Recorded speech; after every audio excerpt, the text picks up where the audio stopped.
वालेकुम। वालेकुम सलाम। मियाँ साहब काइंडली बताइएगा कि 5 मरला घर बनाने में टोटल कितनी कॉस्ट आएगी? 5 मरला घर ग्रे स्ट्रक्चर कितनी कॉस्ट आएगी? अगर हम ग्रे स्ट्रक्चर की बात करें ना तो ग्रे स्ट्रक्चर तकरीबन कोई 55-60 लाख रुपए का खर्चा आ जाता है।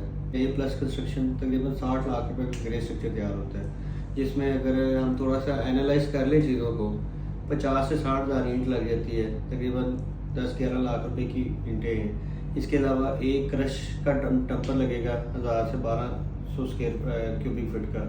फिर इसके अलावा कोई 50,000 रुपये की रेत लग जाएगी।